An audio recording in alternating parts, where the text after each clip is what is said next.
Which sports and active nutrition industry trends do I predict will be the biggest in 2022?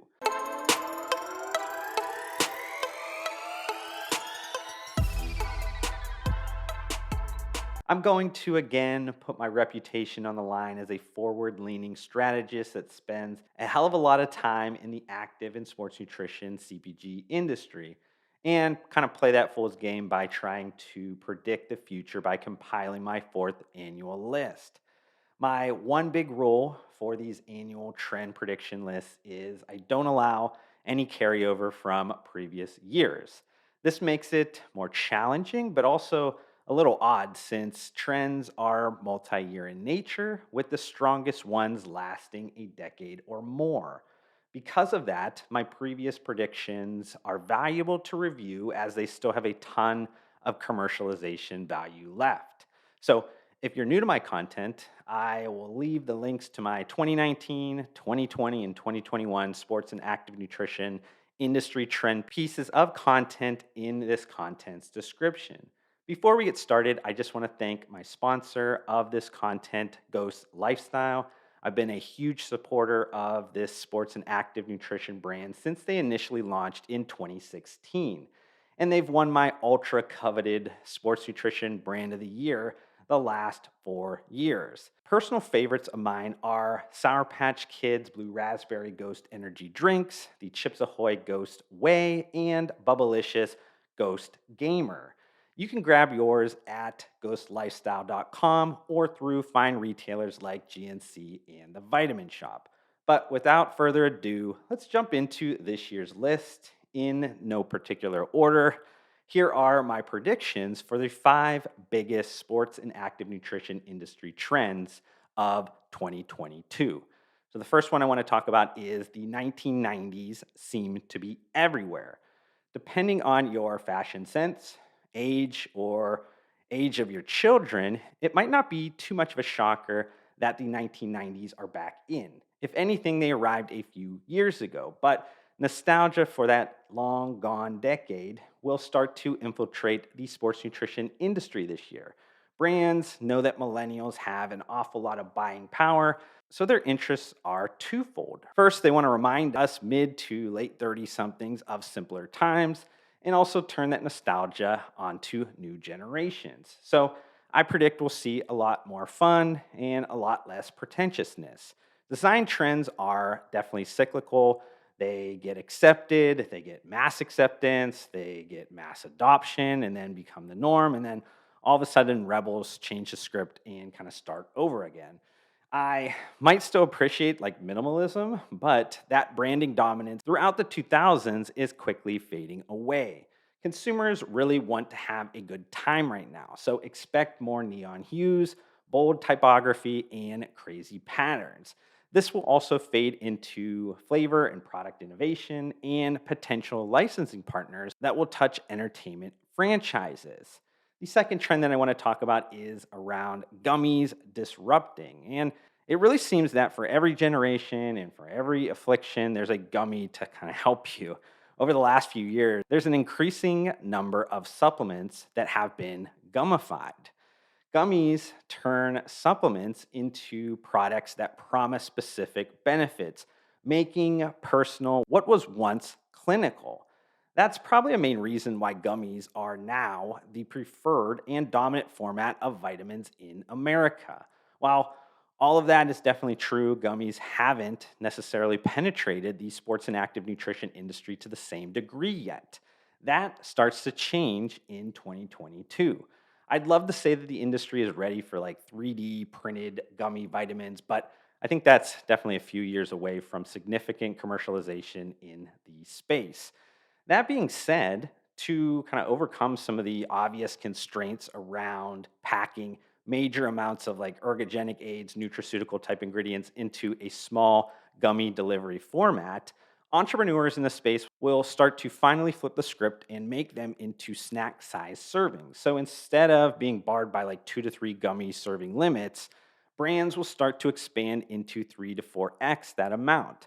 Now, it's going to be tough because there's a lot of the gummy manufacturers that are definitely at constraints right now. There's not a lot of available supply in the market right now. But I also think gummies will kind of also be the gateway for sports nutrition brands to begin thinking kind of less about protein baked goods and more about better for you kind of sugar confectionery innovations. The next trend prediction that I want to talk about is Web3 is coming. Now, don't get too confused when you hear Web3. It's just the third kind of iteration of the internet where it combines the decentralized, community governed ethos of Web 1 with the advanced modern functionality of Web 2. So, why do I think Web 3 matters to any industry? Well, we live in this kind of centralized platform world. It follows a predictable life cycle that feeds off of network effects and eventually their relationships with network participants change from this like positive sum to zero sum. So with Web3, the ownership and control is decentralized. Consumers can own pieces of anything by tokenization, both non fungible and fungible.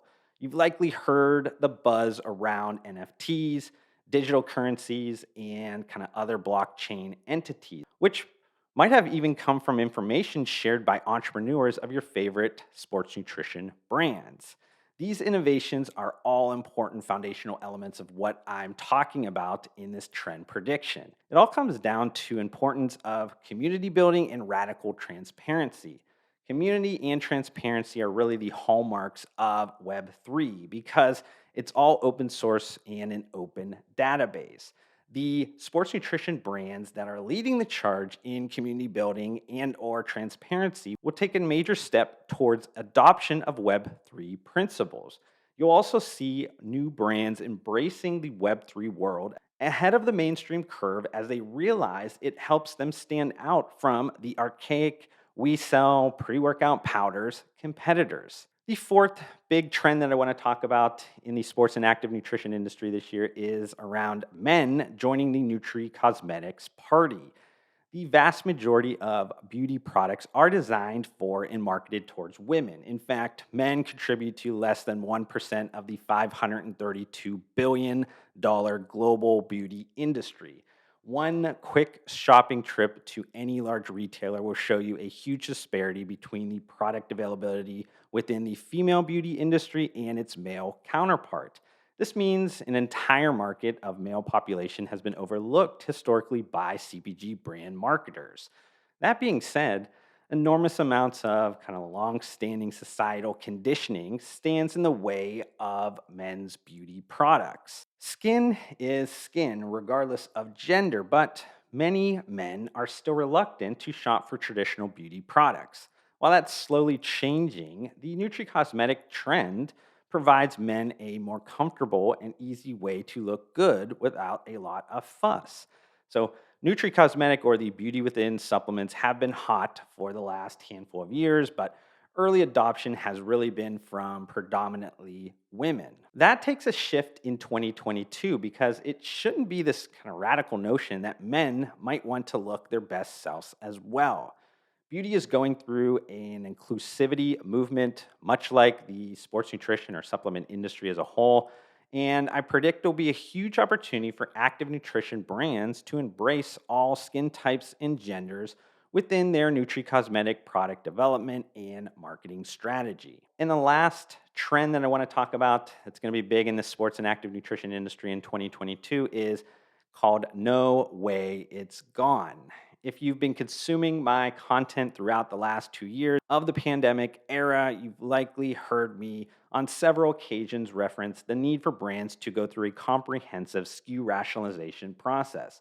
While I still think this is an absolute necessary strategic task for any sports and active nutrition brand to do every year, especially now, it likely will be most seen within the whey protein category in 2022. So WPI 90 and WPC 80, which are the biggest inputs in the whey protein market, have essentially tripled in price over the last year. That makes selling protein powders one of the most difficult return on capital decisions for anyone in the sports and active nutrition industry right now.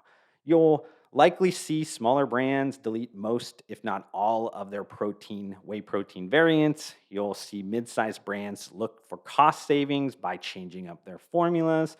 And then you'll see the largest brands that are also super well capitalized and yet better, probably vertically integrated and well capitalized, staying aggressive and gaining market share during this time. And then finally, you'll start to see some contract manufacturers of all sizes starting to decline whey protein powder business from brands.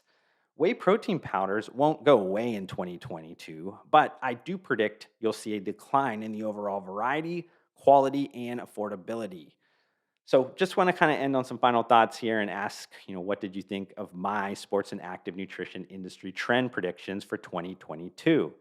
Do you have any other trends that you think I didn't consider this year or maybe in the past years? I'd love to hear about them by engaging with me on any of my social media accounts that are in the content's description.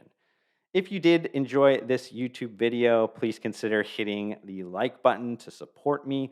Also, help me get to my short term goal of 2,000 subscribers by hitting that subscribe button. I'd love to see you join me on this journey, but we need to fix the fact that more than 70% of you watching this video right now are not subscribed to my channel, and that makes me extremely sad. But just kind of want to thank you again for tuning in, and I'll see you on the next one.